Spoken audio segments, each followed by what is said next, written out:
Hello and welcome back to my channel. In today's video, I will show you how to fix Edinburgh Ledger app. So let's get started.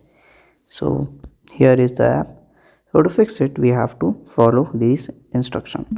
So the first of all, we have to go at here and click on the side button.